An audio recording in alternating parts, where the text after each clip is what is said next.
My name is Lynn. I'm Lynn Serafin from Trentino Genealogy, and this is Philo Friday. Today is the 15th of May, 2020. And I say this for the benefit of people who may not be watching this in real time.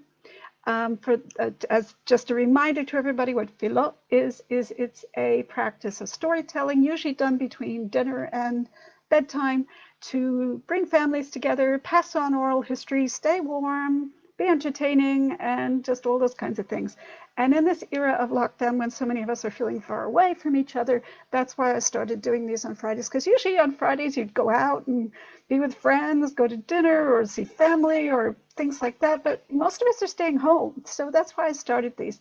I had mentioned last week that I may not be able to continue them every single week, but that's because I thought maybe some of the lockdowns were going to get lifted, and they aren't really. So until such a time that I can actually see my family again, which I can't right now, I'll be doing these every week. And after that, even if I cut back on them, they'll be, every other week. But for now, we're going to stay every week. Okay, so um, today, as usual, I've started with two riddles. And I was trying to figure a way to ask these as questions in the group, but I can't seem to do both at the same time. I think I need four hands and two people to help me with this, but at any rate, I'm going to ask it live instead. So I think some of you have probably heard of something called the Black Death, and I'm not going to be talking about that. But what I'm going to be talking about today is the riddle is, what's the story of the plague that happened in Trentino in the year 1630? Okay. So now that may be something you may have heard of, and maybe some of you have, maybe some of you haven't. But there are several reasons why I wanted to do this particular topic. One of them is obviously got to do with what we're facing right now with all the COVID virus. If we look at some of the ways the people responded to these plagues, I think it's very interesting because we get to an idea of kind of where we're at now as people, not just people then and now, but just people in general. How do human beings respond to things like pandemics? I mean, there seems to be a lot of consistent ways that people respond to these kinds of things. And that's one of the reasons why I wanted to cover this topic. I've been kind of avoiding it until we all kind of got used to the situation a little bit, because I thought it might be a little too heavy when it was fresh in the beginning. But it is a topic I've been wanting to write about and talk about for a long time. So that's the first reason. It's relevant to now. Now, the second is that I personally have been fascinated with the plague of 1630 ever since I saw a painting depicting a legend about it in the town of Raguli, when I first went there in 2014. Now, I'll talk more about that later, but it's been a topic I've been fascinated with. I've been doing a lot of reading on and comparing different versions of different stories. So me personally, it's something I've been wanting to talk about for a long time. In fact, I'm going to convert this particular podcast into a blog post because I think it's too important and too interesting a topic not to actually have it in writing as well. So that's the second reason, those two reasons. So now the third reason is that I believe this event, the Plague of 1630, not just this event, but any kind of pandemic, has a real effect on our ancestry, and also our ability to research our ancestry. And that's what I'm also going to be talking about later in the podcast. So first I'm going to be talking about the plague itself and some of the legends around it, but then I'm also going to be talking about its impact on genealogy, which I think is of interest to all of us. I hope, anyway. It's of interest to me. So a little bit of historical context is that this plague of when we think of, say, the Black Death, which actually happened in the 1300s, 1347 is when it started, and it decimated a huge percentage of the population. We've all heard about that. But the thing is, we often think that that was the plague. Well, it may have been the biggest plague, but it wasn't the plague. After the Black Death, there were plagues coming every few years in different parts of the world. And different places were hit at different times. Now, they're all variations, most of them anyway, are variations of bubonic plague. And the Black Death was a particularly serious strain of it that had a very, very, very high mortality rate. And that's why we hear about it. But the plague of 1630 that hit Trentino, and all of northern Italy, actually, I should say, not just Trentino, but that whole area, it was also a form of bubonic plague. It just didn't have as high a percentage of death rate, but it was still pretty devastating to that whole area. And it affected history quite radically. So understand that plagues were a part of life in the medieval and early Renaissance era. Well, certainly during the medieval world, people didn't exactly know what caused them. Bubonic plagues are actually caused by fleas that are carried usually by either rats or black mice. And I think I read somewhere that it depends on which breed of rodent carries it, depends on the particular strain of the virus. But anyway, but people didn't really know that back then. So let's see, what did I want to say? I said all of that. So let's get going. So let's look at how do we know about these events? Now, the fact is, it's kind of scarce. We're kind of scarce on documentation, on like concrete documentation. One of the things is that a lot of the parish records are missing, which is something I'll come to later when I talk in this broadcast. Another is that a lot of the information we get is largely legendary, and I'm going to be telling you a couple of legends, which I think are kind of cool, that have to do with the plague of 1630 as well. So legends have to be taken with a grain of salt. I've been telling you a few legends of the last few weeks, and we know that they're always partially true and a lot made up. So we have to take what we can from them. They can tell us something, but not everything. Now, there are some surviving documents that tell more concrete information, things like wills and other notary accounts and sometimes eyewitness accounts. Those exist, but they're a little harder to find, but I'll come back to that again also later. So my two main resources, I'm going to show these to you, are two books that I have. One is this one here, Idenate delle Peste. Peste is the name for the plague. It sounds like pest or pestilence, pestilence or whatever the word is.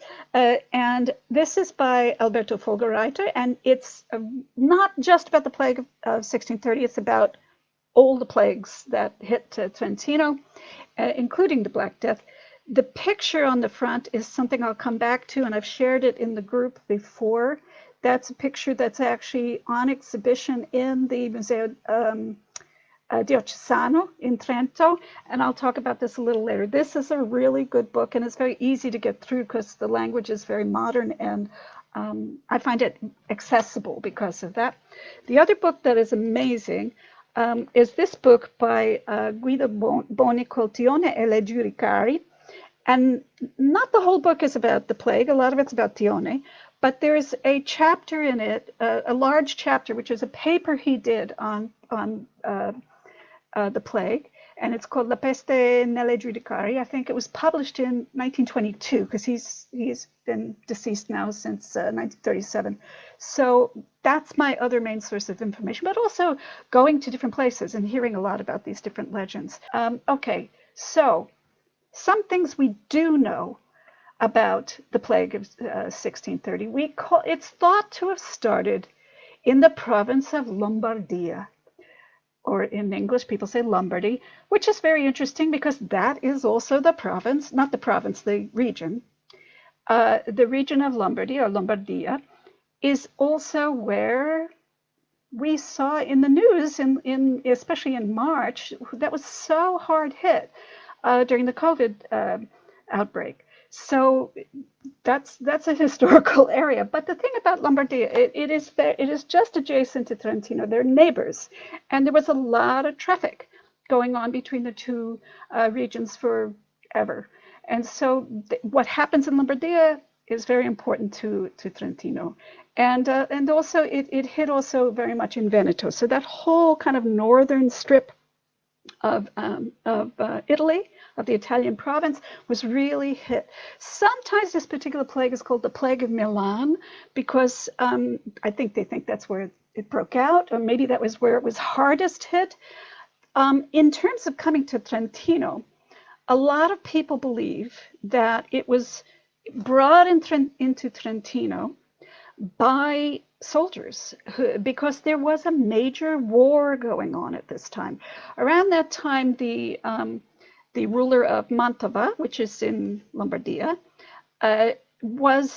died, and everybody was battling for control over this. So basically, you had a war going on between 1628 and 1631 called what was it called? What was it? Mantuan Wars of Succession. And it was basically a big fight between France and Venice on one side and the Holy Roman Empire in Spain and the Kingdom of Savoy on the other side. And they were all fighting with each other for control of Mantova. And so soldiers from the Holy Roman Empire, who were basically, from the north, from Germany and Austria, that area, they were coming through Trentino to get into Lombardia to fight. So they were going back and forth. And so it's often believed that that's how the plague came into the province. That said, as I said, Veneto was really hard hit as well. And some estimates say 500,000 people in the region of Veneto alone died. 500,000. So, the figures we're seeing today with COVID are shocking enough, but 500,000 people in Veneto dying in 1630. I'm not sure how many in Trentino, probably not as many, but still it was significant. It was significant enough. So anyway, the things we know about the plague in Trentino are mainly based on documents that come from the city of Trento itself, city of Rovereto, Riva del Garda, Storo, which is, I'll talk more about Storo in a bit, Preore, which is also today we refer to that area also as Ragoli, or parts of it as Ragoli, and I'll talk about that also in a bit. And overall in general, Val Giudicari and Val Rendena. Now that's not to say that these are the only places that were hit. It's that these are the only places we have significant documentation. In fact, that it hit everywhere in the province of Trento, and but we just don't know. We just don't know about exact things because there isn't that much surviving documentation. Okay, so how did the cities and the villages respond? Now, this is what I find very interesting. How do you think they responded? Want to take a guess? Well, guess what? They responded very much the same way we did. They did lockdowns. They closed the cities. They closed the villages. Nobody could come in or out. With a city, it's easy. Cities in those days had walls. Trento, if you look at Trento, had walls, especially back then. There was an inside of the city and an outside of the city. Nowadays, the city's just open, but the wall is still there. Xenophobias. Right, isolate, exactly. Close the city, exactly. Yes, Arlene, yes, Paula. They isolated, they closed the cities. Now in villages, it's a little tougher. They had to guard roads, they had to guard bridges. It was tough going. Now the thing is, you have to realize that while they're keeping people in, or keeping people out, they're also keeping people in, which means that nobody could leave, but nothing could come in, like food, supplies. So I don't know if they could go out and have access to the fields or whatever. I actually don't know what would happen in every single situation. But the point is, just as we are having economic issues, so did they. Once you close off cities and villages from each other, you're going to have problems. Now, the result of this is that while many people died of the plague, others died of starvation. Now, that's something to think about. That's something I don't think we're experiencing here, I hope. But if you think about it they were totally locked in. Some people were just plain dying of starvation because there was no way to get any food or other goods into the villages. So the other thing that I found really interesting, let me find it. I have it bookmarked. And when I put this on the blog, I'm going to put the picture of it because it's very cool. And I know you probably can't see it too well here. This hold on. It's so hard for me to angle this because everything looks backwards to me. Look at this. This is, for those of you who can read it, this is from Telve Valsugana. And it is a pass, which is a bill of health from 1630. It is a pass that's saying this person from this place is free to come and go because they don't show any sign of contagion. Thanks to God, it says, by the grace of God. And so if people wanted to leave the area or come in and out of the area, and this is, as I said, in Telve and Valsugana, which I've had the pleasure of visiting. It's a lovely, lovely place. Really pretty place. If they wanted to go in or out, they carried one of these passes and says, I'm clean. So it's kind of like today where we have the COVID testing was saying, oh, you know, we're all waiting for these antibody tests to say, oh no, I've had the disease and I've got immunity. And that's kind of what this is saying here. Of course, they didn't know, but this was what they were carrying to get in and out of the city. Now I find that pretty interesting. So, how were different places affected? And they were all affected in different ways. And what do we know about them? Well, the city of Trento was quite badly hit. And really, this picture on the cover here, which again, if you ever go to Trento and you visit the Diocesan Museum, which is it's the museum of the diocese that's attached to the Duomo, attached to the cathedral. This is there, and it's actually it's a hanging banner. It was painted in 1630, and it's brilliant, and it's a lot more colorful in person, and it's very stark, and it shows pictures of what was going on in the plague. And you see people leaving their bodies, their souls leaving their bodies. You see bodies being put in barrels to roll them out because they had no way to bury the dead that fast. And so it's really not a whole lot different from the kinds of scenes that we've been seeing in especially, as I said, when we were looking at, say, Bergamo in Lombardia in March. It's very stark. It's very stark.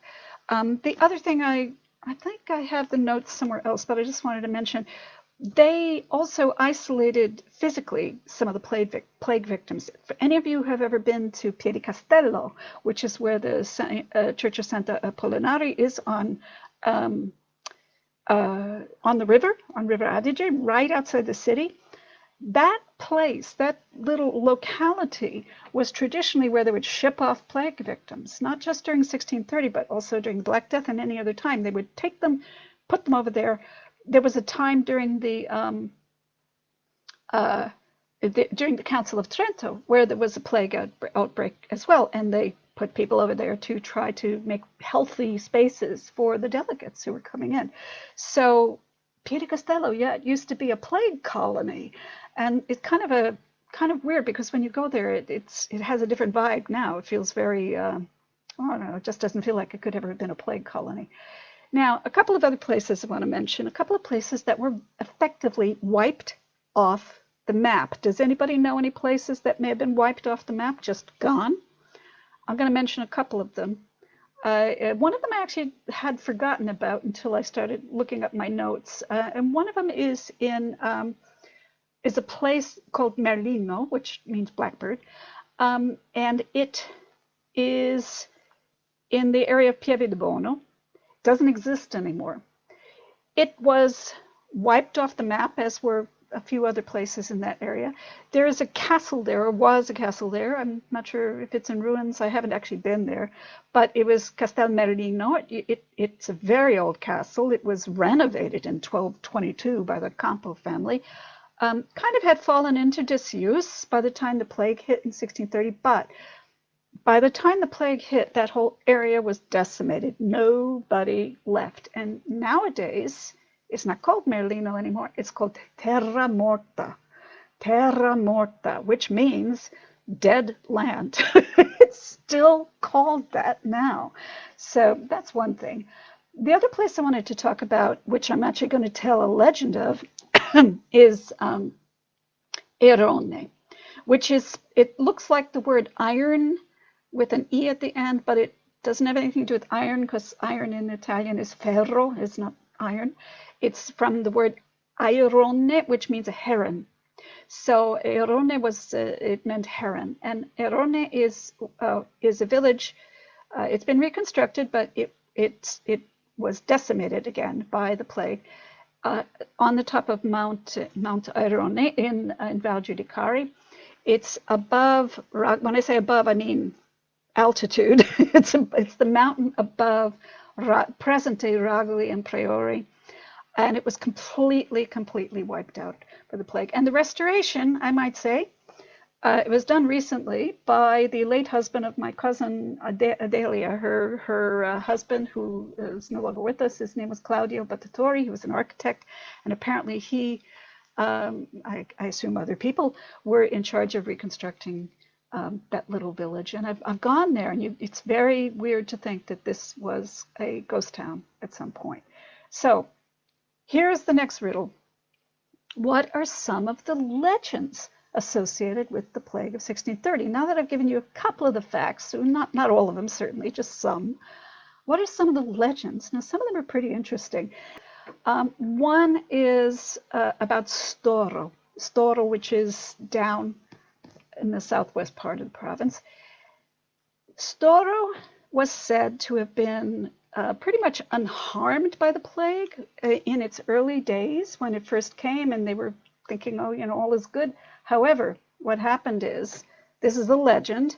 Whether it's true, we don't know. I mean, I'm not really sure how you can prove some of these legends, but it's a legend, and I've seen it in many different books. So obviously, a lot of people know it. So the legend is that one day, Storo thought they had escaped the plague and that everything was fine.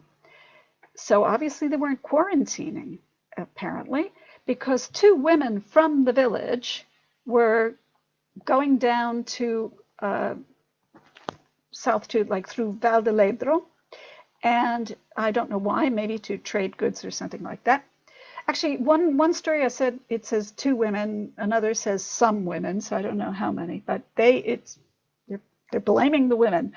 So anyway, these women, if there were two or more, they were crossing through the valley, Val de Ledro, and one of them saw a pair of socks on the ground. Pair of socks.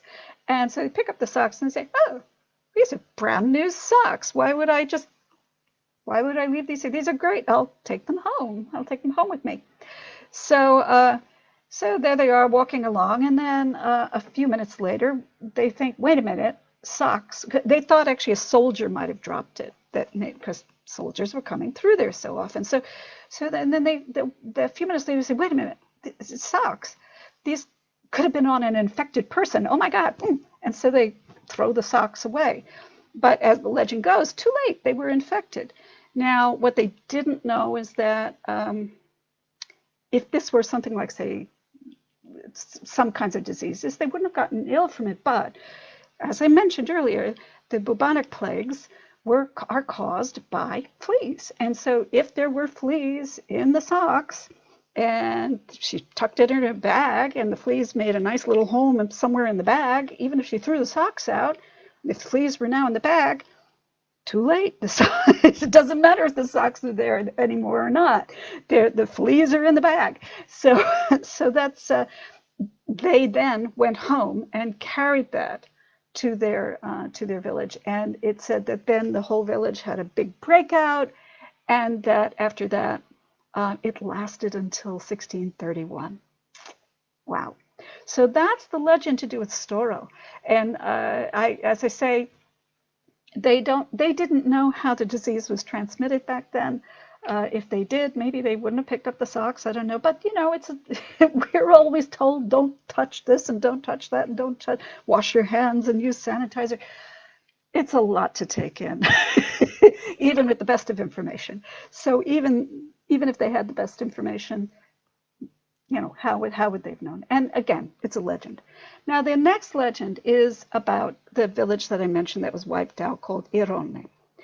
This I find a fascinating legend, and I started becoming fascinated with it when I went to first see Favrio, which is a little frazione, which is part of present-day Ragoli. In those days, it was also referred to as part of Priore. So if I shift between the word Priore and Ragoli, it's because even today they're right next to each other, but in those days they were kind of all called Priore. I don't even know if they called it Ragoli at all. I think they called it all Priore in that area. But there were different neighborhoods, and or frazioni, and Favrio is the neighborhood where my Serafini ancestors came from in there.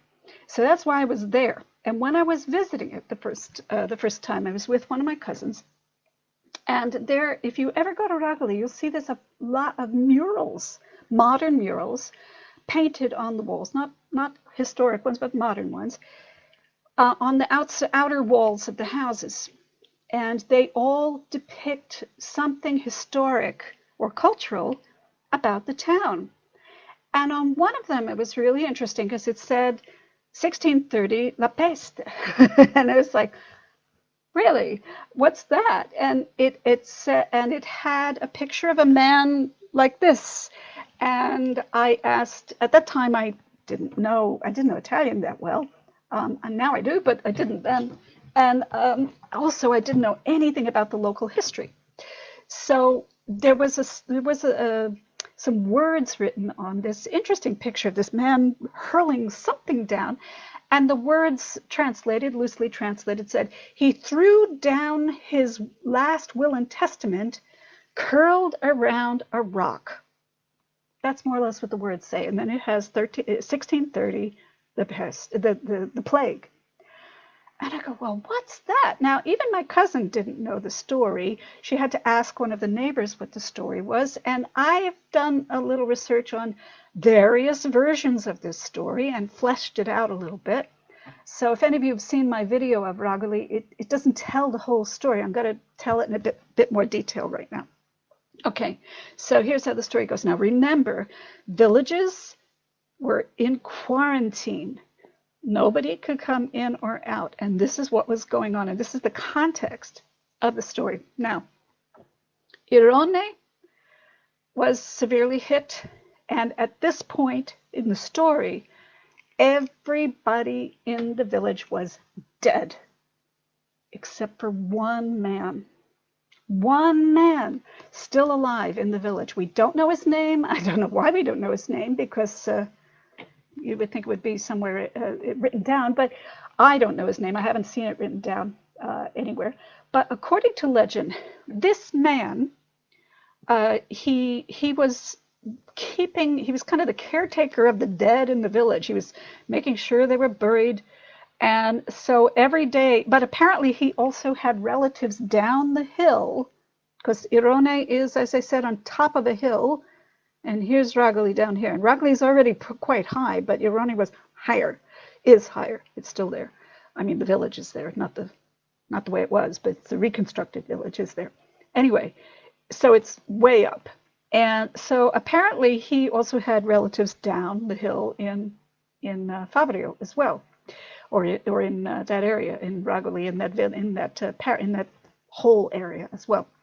So what he was doing is he was going to a hill called Dos de Copi, which apparently there was a cemetery there. And one would assume this means he was burying the dead, and until the last body was buried. And he also kept shouting down the hill every day when he was doing this, telling the neighbors what was going on up there, because social distancing, they couldn't actually see each other. So he was relaying news of what was going on up there, but he was also asking news about his relatives down at the bottom of the hill. Are they alive? Are they okay?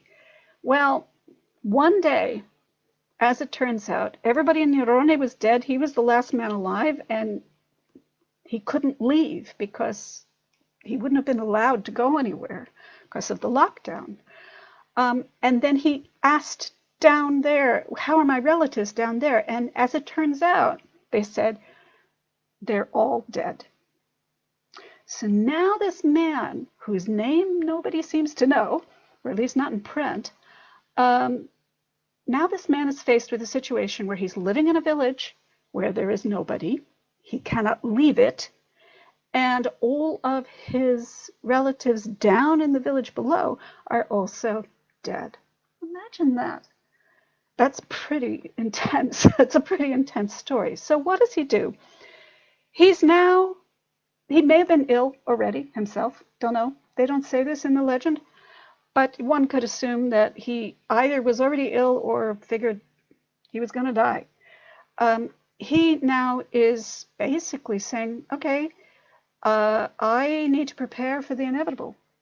So what he decided he wanted to do was to write his last will and testament. Now, obviously, if all of his family are dead, who's he going to leave it to? Well, in those days, it was very, very important, even if you had living family, it was very important to make sure that you left at least a portion of your goods to the community and possibly also to the church. And usually in exchange for giving away your goods and money, goods, whatever, your assets, your lands, in exchange for that, they would usually ask the church to say some masses for them every year, or for a certain period of time, or a certain number of masses for their souls. And to the public, they would sometimes ask them to please distribute food to the poor every year on their behalf. So if he gives them all of this stuff, he says, well, please pay it forward, so to speak. I'm going to give you all of this, but pay it forward by giving food away. And remember me. So this is what he wanted to do. He didn't want to keep it for any of his family because they weren't there. He wanted to make sure that he did pious acts before he died, and that this counted toward the afterlife, and also just to be a good person.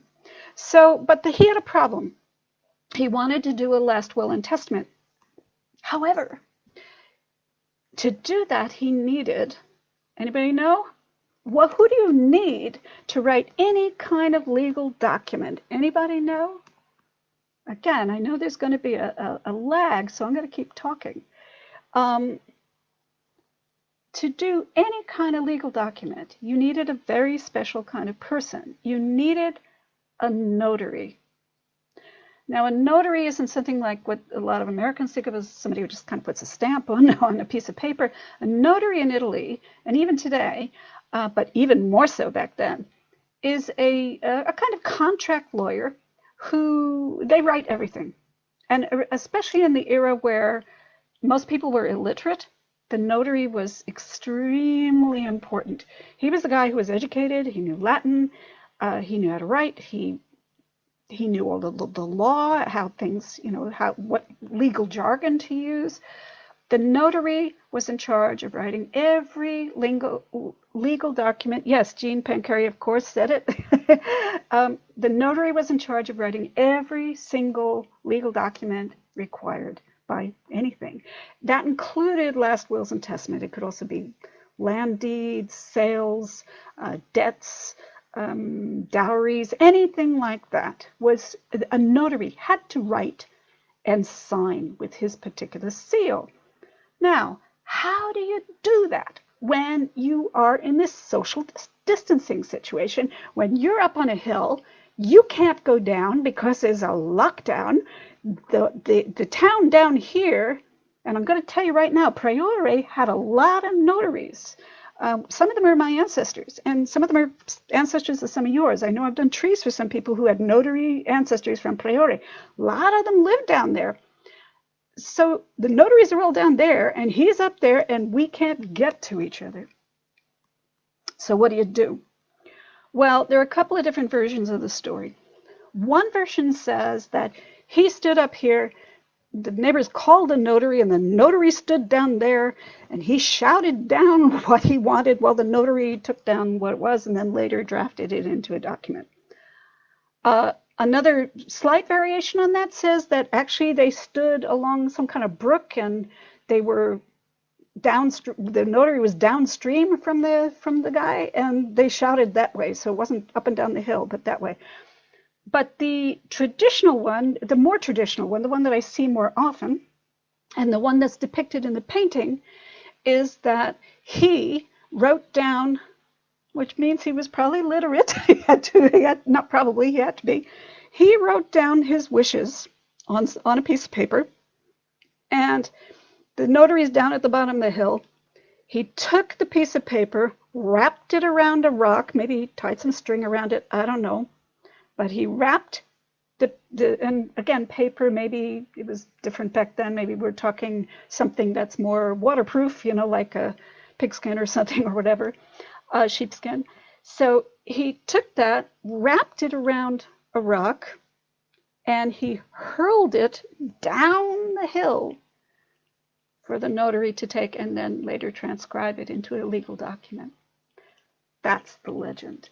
And that's what's depicted on the painting. So it says he took his last will and testament, wrapped it around a rock, and threw it down into the village of Favrio in Ragoli, into the old village, the old historic village. That's what the story says. Now, the question is, what happened to the man? Well, again, there are two different stories. I have to look it up. Two different versions, because these were new to me, the ending of the man. One version of the story is after he either narrated his will or threw the will, one or the other, that he miraculously recovered. And then after everybody was healthy, he went down into the village and he had lots of children and helped repopulate the area. And to me, that's kind of like a Noah's Ark story. Now, that's cute, but I only have heard that in one place. The one that I've heard more often is that he died. But the way that some of them say he died is that once he knew that his will was sorted, that everything was taken care of, maybe he was already sick. The most tragic version of the story is that at that point, once it was all settled, he hurled himself off the hill and committed suicide by throwing himself down the hill to the bottom. That's how that legend ends. It's not a happy ending. It's not a happy ending anyway. Now, not forever, but for a long time, Irone was empty, just a completely vacant town. And as I say, it's only recently been reconstructed. I've been there. It's very hard to believe that it had hit like that. Very high up and very small, and it has a little church there. But the apparently some other parts of the legend are that when the people were ill, before they all died, obviously, the plague victims they created a space for themselves separate from the church, where they would all get together to perform religious prayers and whatever, to keep themselves away from the rest of the village. So they would isolate themselves in this place and they would spend their time praying.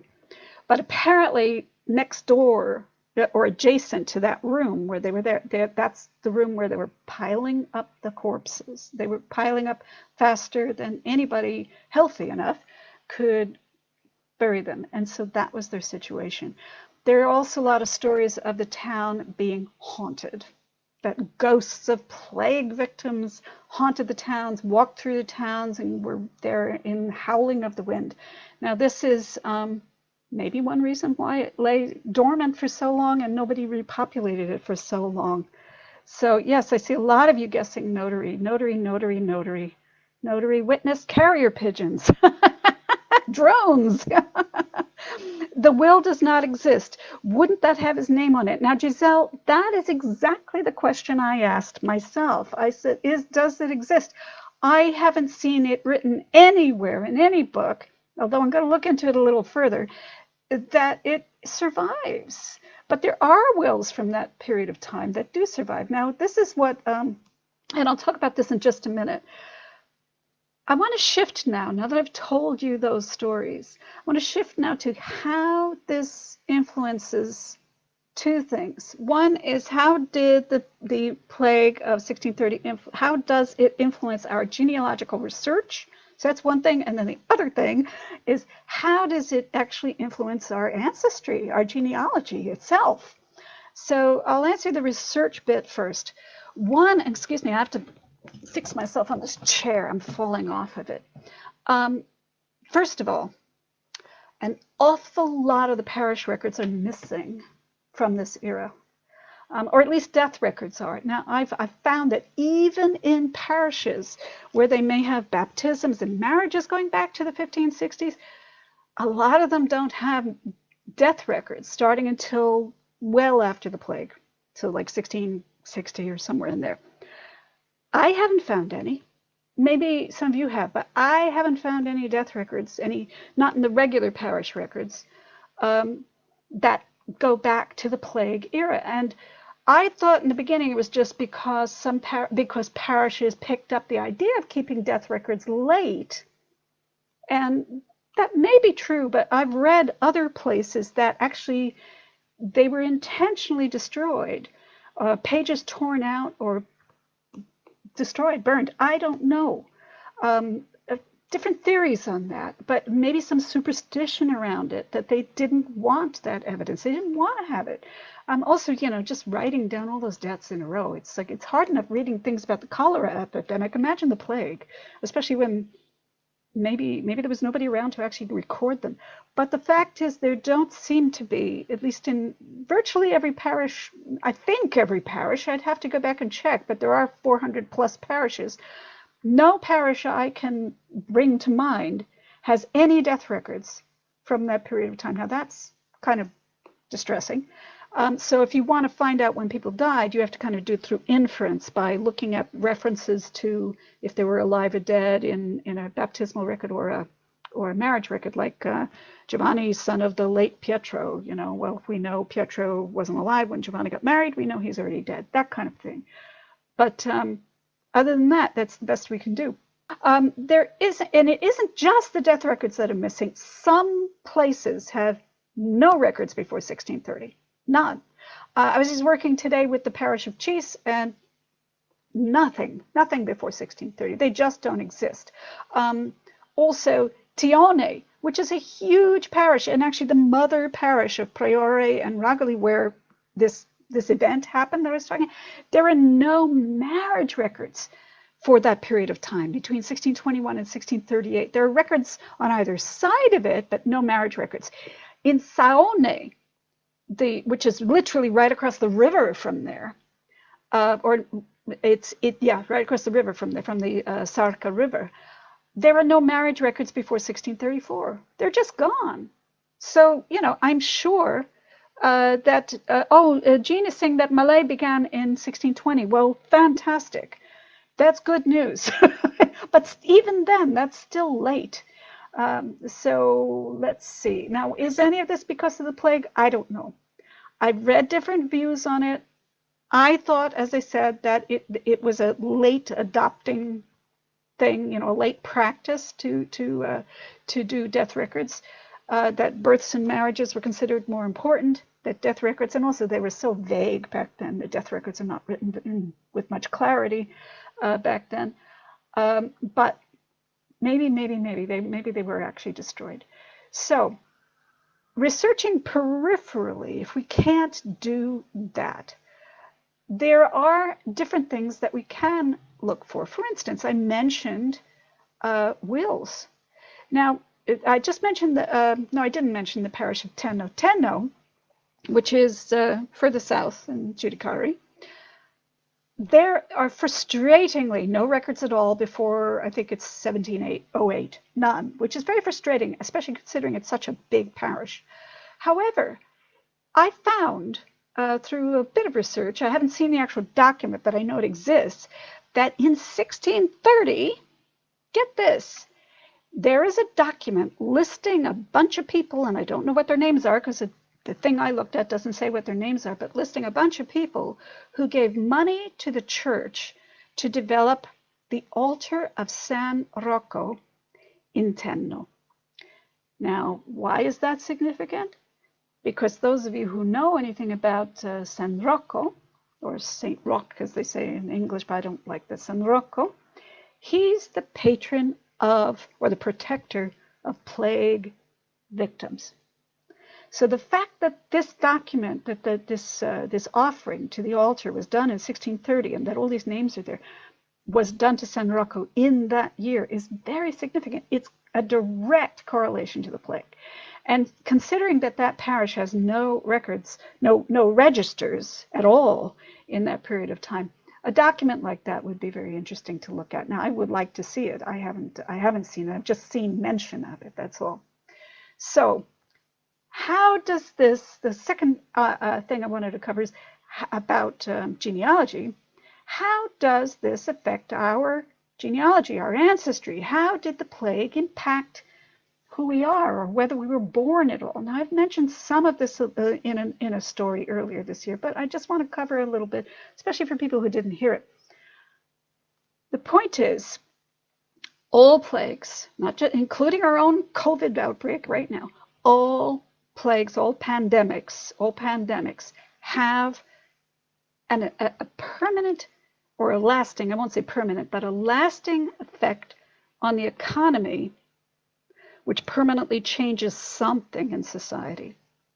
So it means it will upset the economy, which will create changes in society that stick.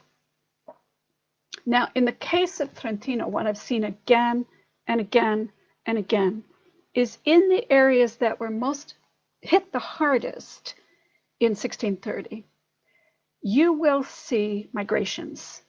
You'll see the people who survived often moved from village to village to village. They moved out of their home villages. Now, why? Well, if nobody's in their home village, there's not enough labor, there's not enough people around, or it's just lonely, they're going to move somewhere else where they can be around, they can survive more easily. Also, maybe there are opportunities in areas where people have died and lands are open. Or women have lost their husbands and rich widows need a new husband. Those kinds of things cause shifting.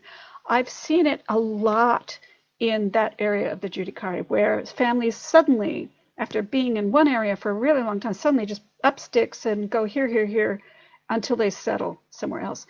So when you do your genealogy, if you start, it doesn't happen in 1630. Where it's going to happen is after it. It's going to happen in the 10 or even 20 years, or even 30, the generation after it, because once the dust settles and you see who's alive, things are going to change. People are going to move around.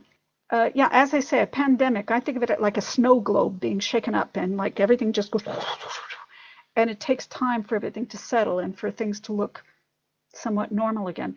But it never really goes back exactly the way it is. People migrate, people change, people move. And when you're talking about migration, that's going to impact who we are, who our ancestors are. Now, I'll give you two examples in my case, and I'd like you to think about it in your cases. One was the Ballardini family, who were from Priore. They seemed to disappear at some point. I couldn't quite figure out where they came from, but he's also, one of them is an ancestor also of Giambellotti in this group.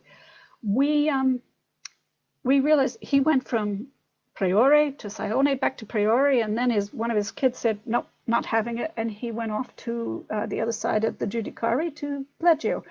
They eventually married into families there, and the product is me. Okay, so that's one example. And that was exactly during the time of the plague. They shifted around exactly in the time of the plague, the 1630s. That's when they shifted. The other one, I gave this example another time, with the Serafini family. They were from Fabrio, as I said, in Ragoli, present-day Ragoli, very, very hard hit. They didn't leave right away, but the next generation, again, they went over to the other side of the Judicari. This kind of tells me that the area of Judicari where Bleggio is was not hit quite as hard as the part of the Judicari that where Priori and Ragoli is. So the point is that had the plague not happened, these migrations wouldn't have happened. Had these migrations not have happened, the ancestors who married, they wouldn't be mine. So I wouldn't be me. So I think that that's kind of an interesting thing just to think of. How do these plagues affect our genetic makeup? So I'm going to charge you with this. Think about when you start researching this next month, look for areas around that period of time, the 1630 and then the generation after. See if people moved around. Try to find out more about what happened in your ancestors' parishes during that period of time. See if people moved around there. See if there was any moving around or shifting around in your particular lineage. The other thing is, look for legends in the area, see what that can tell you. But and think peripherally, what other evidence is there in your particular area that might tell you about what was going on? And try to reflect on, how does this impact who you are? How does all of this impact who you are today? I think it's pretty brilliant. Anyway, this was a longer than usual podcast. I hadn't expected to go this long, and I'm sorry I started late, but as I said, I had technical difficulties, which I still seem to be having. I have no idea what I'm going to talk about next week. I have to think of another topic. This one was kind of a long one. So in the meantime, I want to thank you for tuning in, and I will put this on YouTube over the weekend. And if you have any comments or questions about this topic, and I would love to hear more, because it is a topic really fascinating to me, and hope you enjoyed it. And yeah, that's it. And again, this is me. This is Lynn. Good night. Ciao, ciao to everybody. Stay healthy. Bye.